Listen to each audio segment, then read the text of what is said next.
ఢిల్లీలో కేంద్ర మంత్రి కిషన్ రెడ్డి మీడియాతో మాట్లాడుతున్నారు. లైవ్ లో చూద్దాం. ప్రసాద్ రావచ్చు ఏదైతే రాజ్యాంగ నిర్మాతలు ఉన్నారో రాజ్యాంగ రూపకల్పన చేసినప్పుడు మరి మంత్రులు కానీ ముఖ్యమంత్రులు కానీ తీవ్రమైనటువంటి ఆరోపణలతో జైలుకి వెళ్ళినాక జైలు నుంచే పరిపాలన చేస్తారు అనే విషయము డాక్టర్ బాబాసాహెబ్ అంబేద్కర్ ఆ రోజు ఊహించలేదు. ఆ రోజు ఊహించుంటే అంబేద్కర్ గారే ఆ రోజే పెట్టేవాళ్ళు. ఈ రకమైనటువంటి మహానుభావులు రాజకీయాలకు వస్తారని తెలియదు. ఈ రకమైనటువంటి మహానుభావులు మంత్రులు ముఖ్యమంత్రులు దేశానికి వెలుగు పెడతారని తెలియదు ఆ రోజు. కానీ ఈరోజు మనము స్వయంగా చూస్తూ ఉన్నాం, అనుభవిస్తూ ఉన్నాము. కాబట్టి ఆ రోజు వారు స్పష్టత ఇవ్వలేకపోయారు. ఈ రకంగా దుర్మార్గంగా జైల్లో నుంచే పరిపాలన చేస్తారనే విషయం తెలియదు. అధికారం కోసం సిగ్గు విడిచి దిగజారి రాజకీయాలు చేస్తారని వారికి తెలియదు. బాధ్యతలో ఉన్నటువంటి వాళ్ళు ఎవరైనా నేరారోపణ కింద జైలుకి వెళితే వాళ్ళు రాజీనామా చేయాలి. ప్రభుత్వం పోదు, ఆ పార్టీ ఇంకోరిని ఎన్నుకోవచ్చు జార్ఖండ్ లాగా.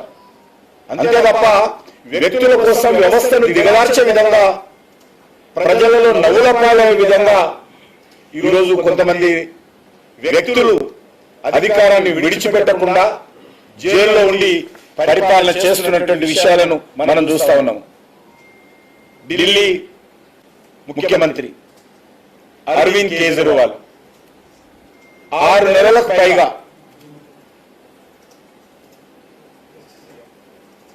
ఢిల్లీ ముఖ్యమంత్రి ఆ రోజు చెప్తున్నారు. ఢిల్లీ ముఖ్యమంత్రిగా ఉన్నటువంటి అరవింద్ కేజ్రీవాల్ ఆ రోజు 6 నెలలకు పైగా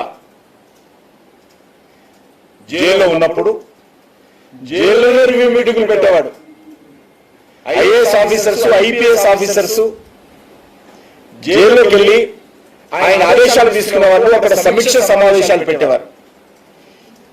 ఎంత దిగజారినటువంటి ఆలోచన విధానంతో ఈ యొక్క ప్రభుత్వ యంత్రాంగాన్ని, ప్రభుత్వ పరిపాలనను భ్రష్టు పట్టించారో మన కళ్ళ ముందు చూస్తున్నాం. ఆయన జైల్లో ఉన్నారంటే ఆధారాలు లేకుండా, ఆయన జైల్లో ఉన్నారంటే ఏ రకమైనటువంటి డాక్యుమెంట్స్ లేకుండా ఏ న్యాయస్థానం కూడా ఆయనను జైల్లో పెట్టదు. ఏదో ప్రభుత్వం పెట్టదు జైల్లో. ప్రధానమంత్రి గారో, హోంమంత్రి గారో, ఢిల్లీ పోలీస్ కమిషనరో తీసుకెళ్లి ఆయన జైల్లో పెట్టలే. న్యాయస్థానం ముందు ఆయన ప్రవేశపెట్టినప్పుడు ఆధారాలతో కూడినటువంటి అనేక డాక్యుమెంట్స్ పొరపాటు జరిగిందని, ఢిల్లీ మద్యం కుంభకోణంలో అక్రమాలు జరిగాయని, 100 కోట్లు చేతులు మారాయని సవివరమైనటువంటి డాక్యుమెంట్స్ తో న్యాయస్థానం ముందు పెట్టినప్పుడు న్యాయస్థానం ఆయనకు జైలుకి వెళ్ళాలని ఆదేశించడం జరిగింది.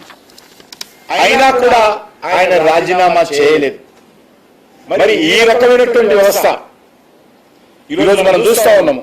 తమిళనాడులో కూడా ఒక మంత్రి సెంథిల్ బాలాజీ, ఆయన కూడా రాజీనామా చేయకుండా జైల్లోనే ఆ రకంగా కొనసాగాడు. మరి ఈరోజు